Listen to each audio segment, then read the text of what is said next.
ஒருத்தருக்கு பேருக்கு வாங்குறதுக்கு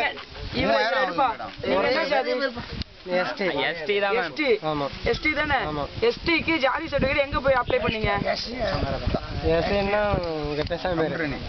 சங்கராபுரம் போய் தாலுகா ஆபீஸ்ல ஊருக்குள்ள தோட்டி வேலை பாக்குறாங்க. அங்க பார்த்து சொல்லணும், தோட்டி வேலை பாக்குறாங்க. அதனால அங்க போய் கொடுத்தாதான் தாலுகா ஆபீஸ்ல வாங்கி கொடுப்பாங்க.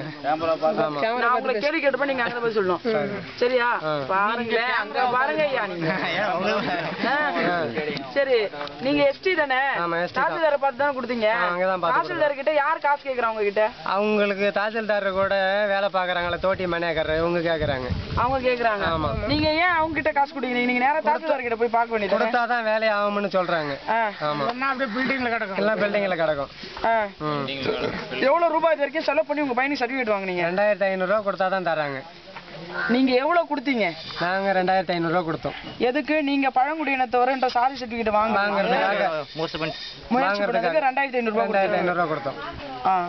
இது மாதிரி எத்தனை பேர் இந்த கிராமத்துல மொத்தம் எவ்வளவு பேர் இருக்கீங்க? மொத்தம் குழந்தை குட்டி எல்லாம் சேர்த்து எல்லாம் ஒரு 664 பேர் இருக்கீங்க.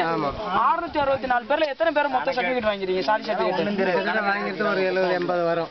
70-80. அப்ப இந்த 70-80 பேரும் 2000 ஏங்க கொஞ்சம் அப்படி போய் ஊதுங்க.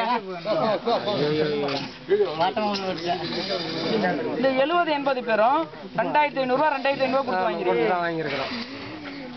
அப்படிங்களா? வாங்க அப்படியே அது கவர் பண்ணுங்க. எல்லாருமே 2500 ரூபாய். அப்புறம் எங்க இன்னொரு அண்ணாச்சி ஒரு 2500 கொடுத்து வாங்குறீங்களா? உங்க பிள்ளைங்களை எவ்வளவு பேர் வாங்கிருக்கீங்க? ஒரு பையனுக்கு தான் வாங்கிருக்கேன். எவ்வளவு கொடுத்து வாங்குனீங்க? 2500 ரூபாய். நீங்க என்ன கம்யூனிட்டி? என்ன ஜாதி? ஒரே ஜாதி எஸ்டி தான். எத்தனை பிள்ளைங்க இருக்காங்க மொத்தம் உங்க வீட்டுல? எங்க வீட்டுல 2 பொண்ணு 1 ஆண் 1. பையன் 9வது படிக்கிறான். ஏற்கனவே சாதி சர்டிபிகேட் வாங்கி இருக்கிறத வச்சு இன்னொரு பிள்ளை கேட்டாலும் அதே 2500 கேக்குறாங்க. என் பொண்ணுக்கு அதே 2500 கேக்குறாங்க. அநியாயமா இருக்கு.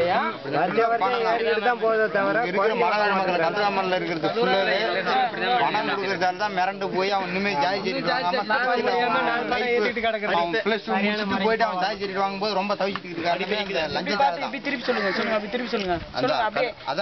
சொல்லுங்க. அதான் உண்மை. என்னன்னு கேட்டா கல்லுராமல ஃபுல்லாவே அப்படிதான் நடந்துட்டு இருக்கு. என்ன நடந்துட்டு இருக்கு? 2500 லஞ்சம் கொடுத்து சாதி சர்டிபிகேட் தரேன் அப்படின்னும் போது இல்லாம ஏழை மக்கள் எல்லாம் கொடுக்காம அப்புறம் சாதி சர்டிபிகேட் இல்லாம ரொம்ப கஷ்டப்பட்டு அப்புறம் +2 போய் வாங்கும்போது அப்புறம் 20,000-30,000 செலவு பண்ணிட்டு வராங்க. அதான் ரொம்ப நடந்துட்டு இருக்குது. அதான் வாங்காம இருக்கிறவங்களுக்கு அதனால அந்த பணத்தினுடைய கஷ்டத்தால் தான்